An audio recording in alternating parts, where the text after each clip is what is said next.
जय श्री हरि।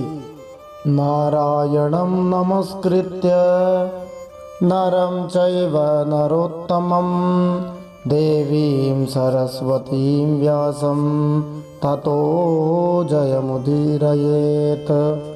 भगवान श्री नरनारायण को प्रणाम करते हुए, श्री गणेश जी महाराज, माता सरस्वती, वेद व्यास भगवान को प्रणाम करते हुए, हृदयाराध्य सर्वांतर्यामी, सबके हृदयों में विराजमान, अनंत कोटि ब्रह्मांड नायक, परात्पर ब्रह्म पुरुषोत्तम, जगदाधार, जगन्नियंता, जगदीश्वर, जगतगुरु जगन्नाथ भगवान श्री हरि के पावन चरणों में प्रणाम करते हुए, भगवत स्वरूप श्रीमद् भागवत को प्रणाम करते हुए, श्री सुखदेव जी और परीक्षित महाराज को प्रणाम करते हुए, अनंत कोटि सब संत महात्माओं वैष्णवों को प्रणाम करते हुए, भगवान श्री द्वारकाधीश और उद्धव जी महाराज को प्रणाम करते हुए, अब हम श्रीमद् भागवत महापुराण के 11वें स्कंद में उद्धव गीता के अंतर्गत 24वां अध्याय सुनते हैं।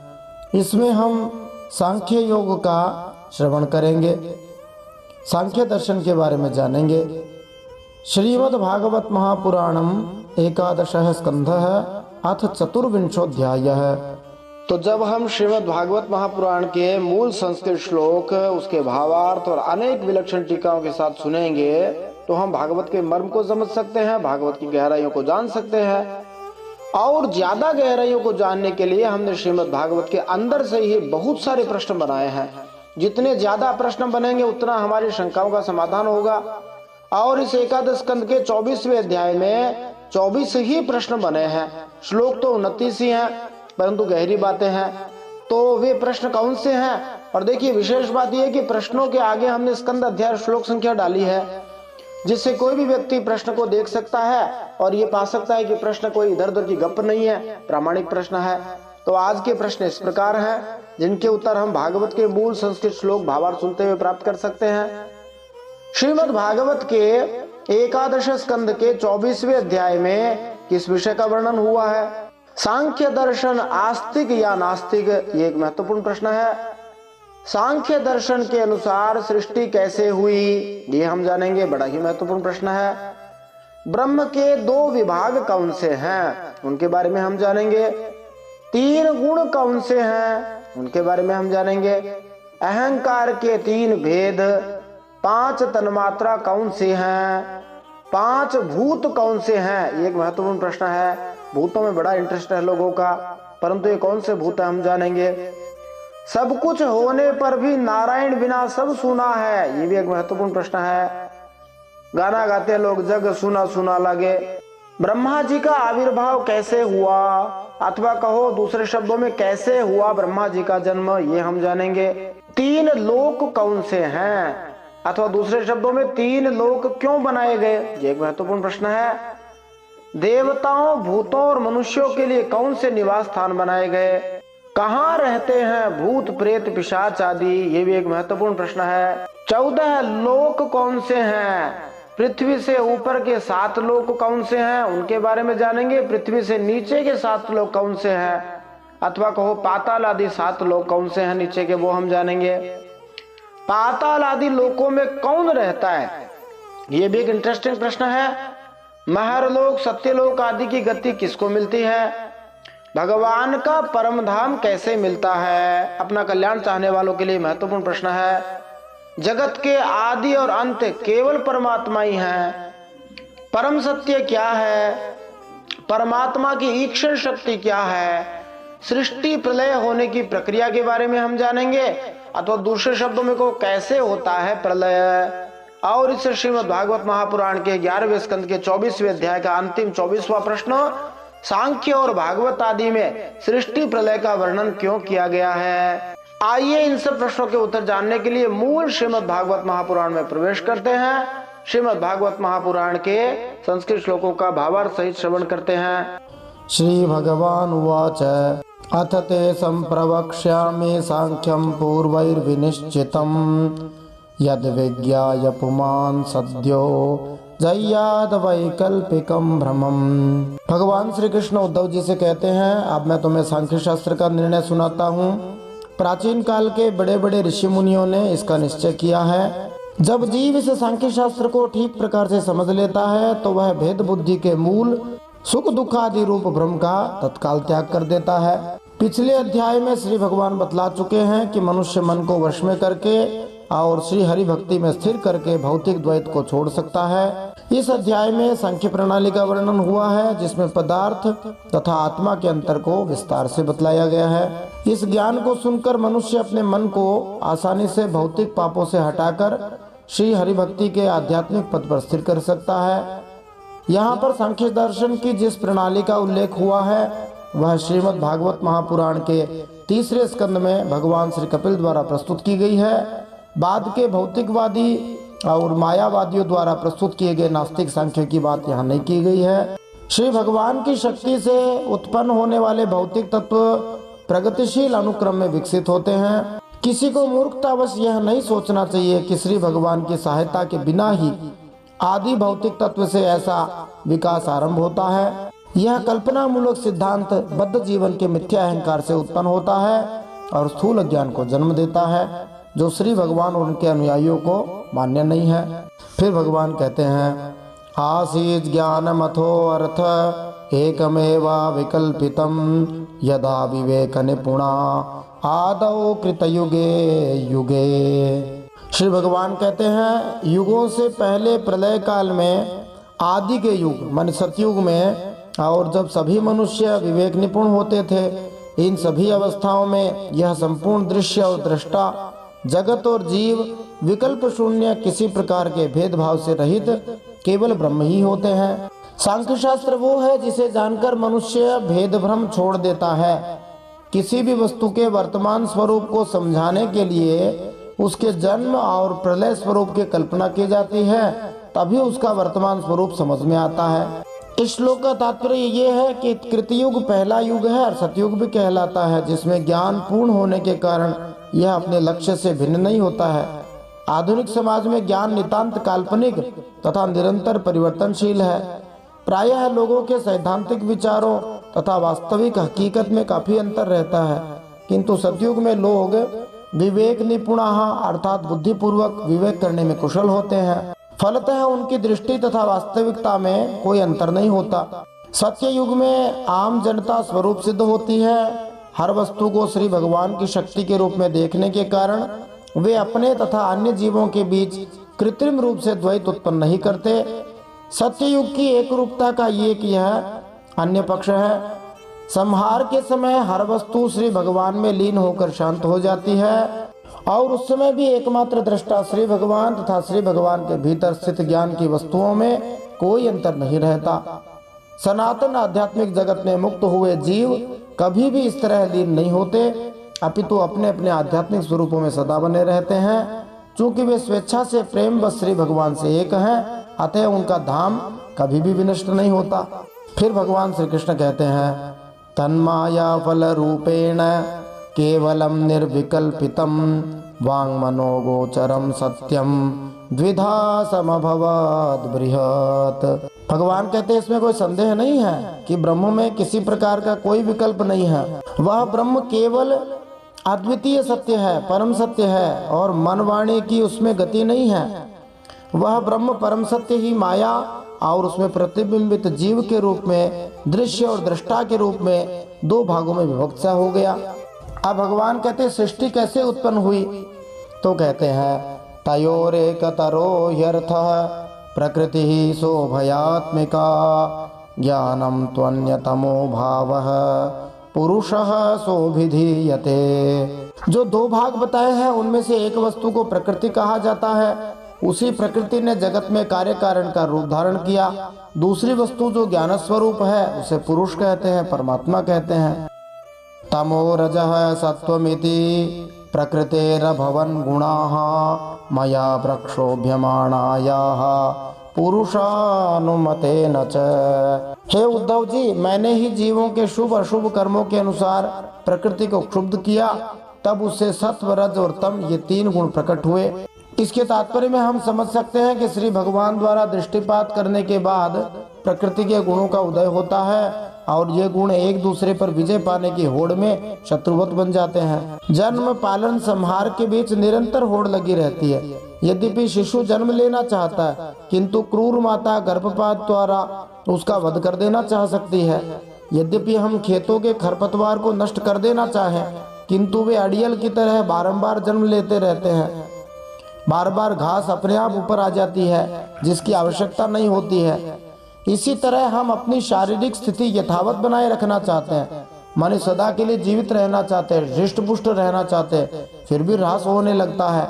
इस तरह प्रकृति के गुणों के बीच निरंतर होड़ लगी रहती है और जीव श्री हरिभक्ति के बिना ही इन गुणों के जोड़ तोड़ से असंख्य प्रकार से सुख भोगना चाहता है। श्री भगवान ऐसी भौतिक व्यर्थता के लिए मंच तैयार कर देते हैं ताकि बद्ध जीवों को अंत में भगवत धाम वापस जाना पड़े। फिर भगवान कहते हैं, तेभ्यः समभवत् सूत्रम महान सूत्रेण संयुतः ततो विकुर्वतो जातो हंकारो यो विमोहनः।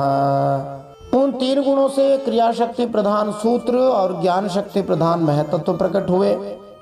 सूत्र का मतलब है प्रकृति का पहला रूपांतर जिसमें कर्म की शक्ति थी, और ज्ञान शक्ति से युक्त आदि प्रकृति है वो महान कहलाती है। वे दोनों परस्पर मिले हुए ही हैं। महतत्व में विकार होने पर अहंकार व्यक्त हुआ। यह अहंकार ही जीवों को मोह में डालने वाला है। वह अहंकार तीन प्रकार का है, वैकारिकस्तैजसश्च तामसश्चेत्यहं त्रिवृत् तन्मात्रेन्द्रिय मनसाम कारणम चिदचिन्मयः। तो वह अहंकार तीन प्रकार का है। कौन कौन सा? सात्विक अहंकार, राजस अहंकार और तामस अहंकार।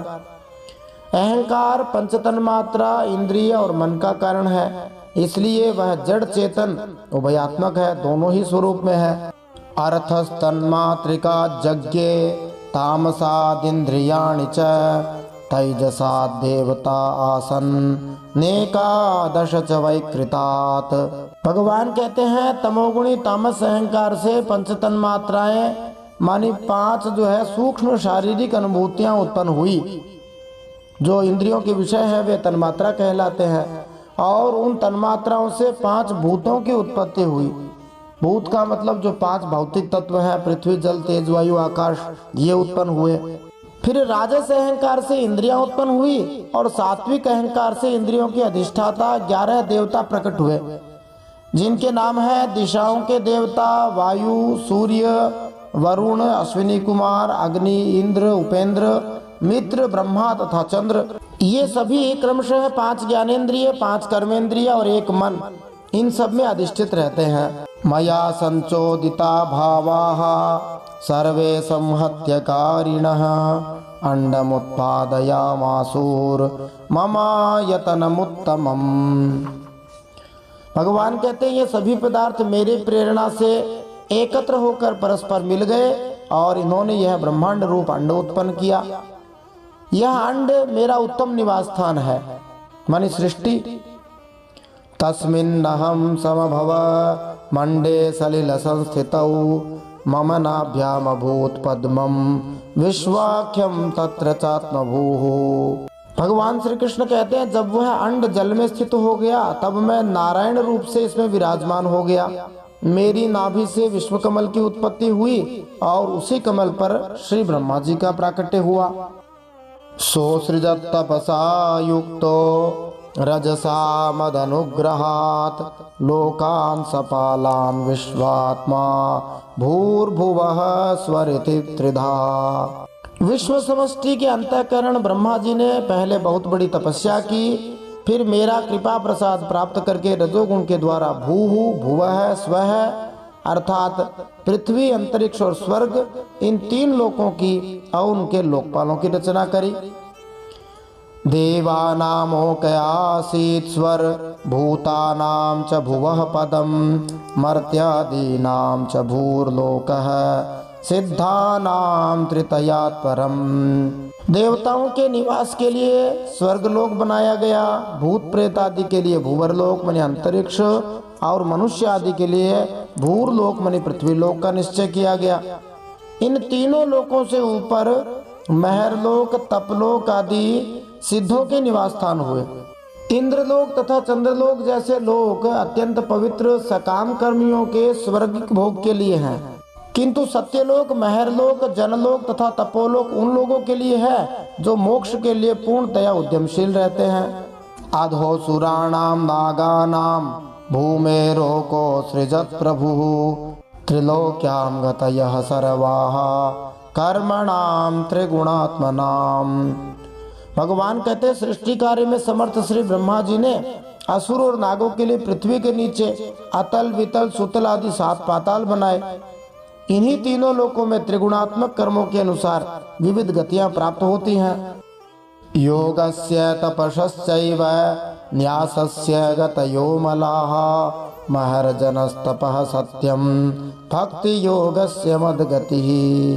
भगवान श्री कृष्ण कहते हैं, योग, तपस्या और संन्यास के द्वारा महरलोक, जनलोक, तपलोक और सत्यलोक रूप उत्तम गति प्राप्त होती है और भक्ति योग से मेरा परम धाम मिलता है। इस श्लोक के तात्पर्य में श्री जीव गोस्वामी जी बतलाते हैं कि इस श्लोक में आया हुआ शब्द तपस है, ब्रह्मचारियों और वानप्रस्थों द्वारा संपन्न की जाने वाली तपस्याओं का द्योतक है।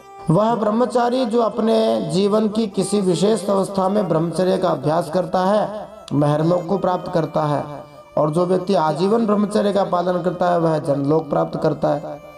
वानप्रस्थ आश्रम का ठीक से पालन करने पर मनुष्य तपलोक प्राप्त कर सकता है और सन्यासी सत्यलोक को जाता है। ये विभिन्न गंतव्य योग पद्धति में उसकी गंभीरता पर निर्भर करते हैं। श्रीमद् भागवत महापुराण के 3रे स्कंद में ब्रह्मा जी देवताओं से बतलाते हैं कि वैकुंठ के निवासी नीलमणि, पन्ना तथा स्वर्ण से निर्मित अपने अपने विमानों से यात्रा करते हैं और वे बड़े ही सुंदर लगते हैं। तो तात्पर्य यही है कि भगवान के धाम में और दूसरे जो ये स्थान है इनमें यही अंतर है कि यहाँ कितने भी बढ़िया लोक हों, चाहे महर लोक हो, चाहे जनलोक हो, चाहे तपलोक हो, चाहे सत्यलोक हो, वापस आना पड़ेगा, लेकिन भगवान के धाम में जाने के बाद वापस नहीं आना पड़ेगा। तो वैकुंठ के जो निवासी भक्त होते हैं उनको दिव्य विमान मिलते हैं जिससे वे भक्तों की रक्षा करते हैं, और जो अधिकारी भक्त होते हैं उन्हें तुरंत तीव्र गति से वैकुंठ धाम में पहुंचाते हैं। फिर भगवान कहते हैं, मया कालात्मना धात्रा कर्मयुक्तमिदं जगत् गुण प्रवाह एतस्मिन् नोन्मज्जति निमज्जति। भगवान कहते हैं, ये सारा जगत कर्म और उनके संस्कारों से युक्त है। मैं ही काल रूप से कर्मों के अनुसार उनके फल का विधान करता हूँ। इस गुण प्रवाह में पड़कर जीव कभी डूब जाता है, कभी ऊपर आ जाता है, कभी उसकी अधोगति होती है और कभी उसे पुण्यवश उच्च गति प्राप्त हो जाती है। तो ये सारी सृष्टि कर्म का फल है, परंतु भक्ति का फल जो है वो वैकुंठ है। भक्ति फल वैकुंठ को छोड़कर बाकी सब गतियां चल है, वैकुंठ का फल जो है वो ही अचल है।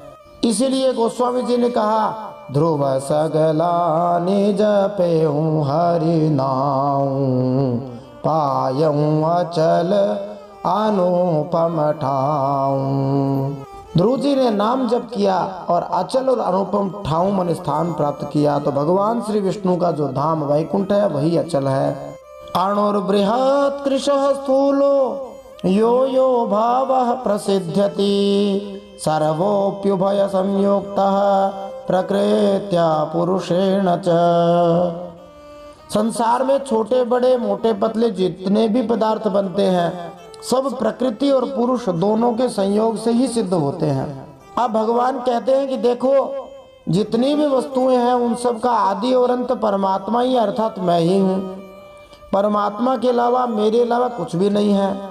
यस्तु यस्यादिरन्तश्च स वै मध्यम च तस्य सन् विकारो व्यवहारार्थो यथा तेजस पार्थिवा यदुपादाय पूर्वस्तु भावो विकुरुते परम आदिरन्तो यदा यस्य तत्सत्यमभिधीयते।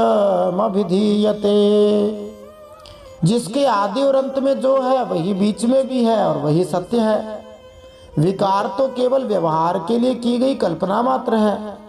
उदाहरण के लिए जैसे कंगन कुंडल आदि सोने के विकार हैं और घड़े सकोरे आदि मिट्टी के विकार हैं, माने मिट्टी से बने हुए होते हैं। तो सोने के विकार, सोने के आभूषण पहले सोना थे और घड़े आदि मिट्टी ही थे, बाद में भी सोना ही और मिट्टी ही रहेंगे, इसलिए बीच में भी वे सोना या मिट्टी ही है। भले ही हमें कुछ और रूप दिखाई दे रहा हो, घड़ा दिखाई दे रहा हो, सिकोरा दिखाई दे रहा हो, दिया दिखाई दे रहा हो, परंतु मिट्टी ही है। पूर्ववर्ती कारण महतत्व आदि भी जिस परम कारण को उपादान बनाकर अपर कार्य वर्ग की सृष्टि करते हैं, वही उनकी अपेक्षा भी परम सत्य है। तात्पर्य ये है कि जब जो जिस किसी भी कार्य के आदि और अंत में विद्यमान रहता है, वही सत्य है। भगवान श्री कृष्ण भगवत गीता के दूसरे अध्याय के 28वें श्लोक में कहते हैं, अव्यक्तादीनि भूतानि व्यक्त मध्यानि भारत अव्यक्तो निधनान्येव तत्र का परिदेवना।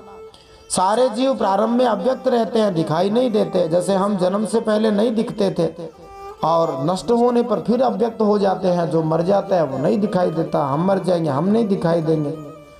वे केवल मध्य अवस्था में व्यक्त होते हैं, जिसे हम जीवन कहते हैं। किंतु आत्मा तीनों ही कालों में विद्यमान रहती है। जीव के जन्म के पहले वो है, पर है वो अव्यक्त रूप में, और मृत्यु के बाद भी रहती है, वहां भी अव्यक्त रूप में ही रहती है। केवल मध्यकाल जीवन काल में वह व्यक्त रूप में है। आत्मा काल से परे है, इसलिए केवल वही सत्य है। शरीर काल के अधीन है, इसलिए वो मरण धर्म है। वह पूर्व में नहीं था, बाद में भी नहीं रहेगा, केवल जीवन काल में ही उसका अस्तित्व है, इसलिए वह सत्य नहीं हो सकता। तो भगवान ने यहाँ पर गहरी बात कही है कि जो आदि में कारण रहता है, वही कार्य में निश्चित रूप से उपस्थित रहता है। इसके लिए सोना और मिट्टी का दृष्टांत प्रस्तुत किया गया है। सोने और मिट्टी की बनी हुई कई चीजें होती हैं, वो कई रूपों में हमें दिखाई देती है। हम अपनी सुविधा के लिए उन क्षणभंगुर वस्तुओं के अनेक नाम रख लेते हैं, ताकि हम सरलता से उनके साथ व्यवहार कर सके, सरलता से उस वस्तु को ला सके, समझ सके। यद्यपि उनका मूल स्वभाव उसी अवयव का बना रहता है, क्षणिक वस्तु का नहीं होता। तो मिट्टी के बने पात्र का उदाहरण लेकर आसानी से हम इसको समझ सकते हैं। मिट्टी का पात्र मिट्टी के लोंदे से बना होता है और यह मिट्टी पृथ्वी से मिलती है। इस प्रकार पृथ्वी आदि अवयव है, पहला अवयव है जिससे मिट्टी का लोंदा बना है, और यह मिट्टी का लोंदा ही मिट्टी के पात्र का आदि कारण है। जब ये पात्र घड़ा आदि नष्ट हो जाता है तो फिर से मिट्टी की उपाधि धारण कर लेता है, मिट्टी में मिल जाता है। मिट्टी के पात्र के संदर्भ में मिट्टी आदि और अंतिम अवस्था है, पहले भी मिट्टी बाद में मिट्टी। इस प्रकार पात्र असली कहलाता है, क्योंकि इसमें मिट्टी के आवश्यक गुण पाए जाते हैं, जो पात्र के आदि और अंत तक विद्यमान रहती है। ऐसे ही पृथ्वी मिट्टी के पहले और बाद में भी विद्यमान रहती है, अतः मिट्टी को असली माना जा सकता है, क्योंकि इसमें पृथ्वी के मुख्य गुण पाए जाते हैं, जो मिट्टी के अस्तित्व के पहले और बाद में भी विद्यमान रहती है। ऐसे ही हम भी इस संसार में सदा नहीं रहने वाले हैं। हम सबका आदि कारण श्री भगवान है, जिसको आत्मा भी कहते हैं, और अंतिम कारण भी वही है। प्रकृतिर यस्योपादान माधारः पुरुषः परः सतोऽभिव्यञ्जकः कालो ब्रह्म तत्त्रितयं त्वहम्। श्री भगवान कहते हैं, इस प्रपंच का उपादान कारण प्रकृति है, मानी आरंभिक कारण, और परमात्मा अधिष्ठान है, और इसको प्रकट करने वाला काल है। व्यवहार काल की यह त्रिविधता वस्तुतः ब्रह्म स्वरूप है, और मैं वही शुद्ध ब्रह्म हूँ। तो भगवान महाविष्णु प्रकृति के विश्राम स्थल हैं। सारी प्रकृति उन्हीं भगवान श्री महाविष्णु में विश्राम करती है, जो काल की शक्ति से प्रकट होते हैं अथवा काल की शक्ति से हमें दिखाई देते हैं। इस तरह प्रकृति कह दो, सर्वशक्तिमान भगवान श्री विष्णु कह दो, काल कह दो, सब भगवान के ही स्वरूप हैं। परम सत्य भगवान से भी अलग नहीं है। उन्हीं भगवान श्री विष्णु के अनेक नाम बताए जाते हैं, और जिसकी जैसे समझ वैसे उनको भगवान अनुभव में आते हैं। फिर भगवान कहते हैं, सर्गः प्रवर्तते तावत् पौर्वापर्येण नित्यशः महान् गुण विसर्गार्थः स्थित्यन्तो यावदीक्षणम्। जब तक भगवान की ईक्षण शक्ति अपना काम करती रहती है, जब तक उनकी पालन प्रवृत्ति बनी रहती है, तब तक जीवों के कर्म भोग के लिए कारण कार्य रूप से अथवा पिता पुत्र के रूप से ये सृष्टि चक्र निरंतर चलता रहता है। तो भगवान की दृष्टि जो है बहुत ही चमत्कारी है। जो भगवान अपनी दृष्टि मात्र से जीवों में चेतना उत्पन्न कर देते हैं, उन भगवान के सामने यदि हम भोग लगाएं और वे उसे स्वीकार कर ले तो इसमें कोई आश्चर्य की बात नहीं है। भगवान की जो फोटो है, उनका जो विग्रह है, उसमें भी पूरी चेतनता है और वे जिस प्रसाद को देख ले उस प्रसाद में दिव्य भाव उत्पन्न हो जाते हैं। फिर भगवान कहते हैं, वीरान्मया साध्यमानो लोककल्प विकल्पकः पंचत्वाय विशेषाय कल्पते भुवनहि सह। श्री भगवान कहते हैं, यह विराट ही विविध लोकों की सृष्टि करता है, स्थिति करता है और संहार की लीला भूमि भी है। जब मैं परमात्मा काल रूप से इसमें व्याप्त होता हूँ, प्रलय का संकल्प करता हूँ, तब यह भुवनों के साथ विनाश रूप विभाग के योग्य हो जाता है। तो कल्प का मतलब है बारंबार सृष्टि पालन और संहार, और विकल्प का मतलब है विविधता प्रकट करते हुए। अब यहाँ से भगवान प्रलय होने की प्रक्रिया के बारे में बताते, किस प्रकार एक एक तत्व एक एक में अपने अपने कारण में लीन होते हुए मुझ परमात्मा में आ जाता है। अन्य प्रलीयते मर्त्य मन्नम धाना सुलीयते धाना भूमौ प्रलीयन्ते भूमिर्गंधे प्रलीयते। ये सब वैज्ञानिक प्रक्रियाएं हैं। तो परमात्मा में लीन होने की प्रक्रिया की शुरुआत होती है, प्राणियों के शरीर जो होते हैं वे अन्न में लीन हो जाते हैं। देखो हम कितना अन्न खा चुके हैं, उसका कोई ठिकाना नहीं है। अन्न जो है वो बीज से उत्पन्न होता है, इसलिए वो बीज में लीन हो जाता है। बीज है वो भूमि से उत्पन्न होता है, इसलिए भूमि में लीन हो जाता है। भूमि का विशेष गुण है गंध तन्मात्रा, इसलिए भूमि गंध तन्मात्रा में लीन हो जाती है। अपसु प्रलीयते गंध आपश्च स्वगुणे रसे लीयते ज्योतिषिरसो ज्योति रूपे प्रलीयते। गंध है वो जल में लीन हो जाती है, पानी में सुगंध आने लग जाती है, और जल अपने गुण रस में लीन हो जाता है। रस है वो तेज में लीन हो जाता है, क्योंकि अग्नि से ही जल उत्पन्न हुआ था, और तेज है वो रूप में लीन हो जाता है। जब दिखाई देता है तभी तेज समझ में आता है, वो रूप में लीन हो गया तो अग्नि दिखाई बंद। रूपम वायौ च संस्पर्शे लीयते सोपिचंबरे अंबरम शब्द तन्मात्र इंद्रियाणि स्वयोनिषु।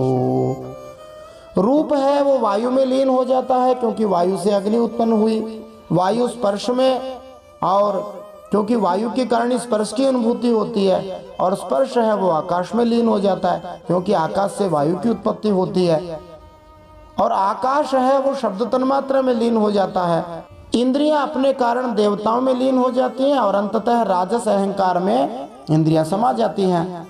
यो निर्वैकारिके सौम्य लीयते मनसीश्वरे शब्दो भूतादिमप्येति भूतादिर्महति प्रभु। राजस अहंकार अपने नियंता सात्विक अहंकार रूप मन में लीन हो जाता है। शब्द तन्मात्रा पंचभूतों के कारण तामस अहंकार में लीन हो जाता है। सारे जगत को मोहित करने में समर्थ त्रिविध अहंकार महतत्व में लीन हो जाता है। सलीयते महान स्वेषु गुणेषु गुणवत्तमः ते व्यक्ते संप्रलीयन्ते तत्काले लीयते व्यये। ज्ञान शक्ति और क्रिया शक्ति प्रधान महतत्व अपने कारण गुणों में लीन हो जाता है। गुण अव्यक्त प्रकृति में, और प्रकृति अपने प्रेरक अविनाशी काल भगवान में लीन हो जाती है। कालो माया मये जीवे जीव आत्मनि मय्यजे आत्मा केवल आत्मस्थो विकल्पापाय लक्षण है। काल मायामय जीव में लीन हो जाता है, जीव मुझ अजन्मा परमात्मा में लीन हो जाता है। आत्मा किसी में लीन नहीं होता, वह उपाधि रहित है, अपने स्वरूप में स्थित रहता है। वह जगत की सृष्टि और लय का अधिष्ठान एवं अवधि है। एवं अन्वीक्षमाणस्य कथम वैकल्पिको भ्रमः मनसो हृदि तिष्ठेत व्योम्नि वार्कोदये तमः। हे उद्धव जी, जो इस प्रकार विवेक दृष्टि से देखता है उसके चित्त में यह प्रपंच का भ्रम हो ही नहीं सकता। यदि कदाचित उसकी स्फूर्ति हो भी जाए तो वह ज्यादा समय तक हृदय में ठहर कैसे सकता है? क्या सूर्य के उदय होने पर आकाश में अंधकार ठहर सकता है? भगवान के इतनी लंबी चौड़ी जो लीन होने की प्रक्रिया बताने के पीछे भाव यही है कि हमें अंततः भगवान में लीन तो होना ही पड़ेगा, चाहे इस जन्म में लीन हो जाए चाहे अनंत जन्मों के बाद हो जाए। ऑप्शन हमारे सामने है, चाहे तो साक्षात श्री भगवान की भक्ति करके इसी जन्म में भगवत धाम चले जाएं, नहीं तो जब सृष्टि का पूरा लय होगा, जब ब्रह्मा जी भगवान श्री विष्णु में लीन होंगे तब जाना पड़ेगा। ऑप्शन हमारे पास में है।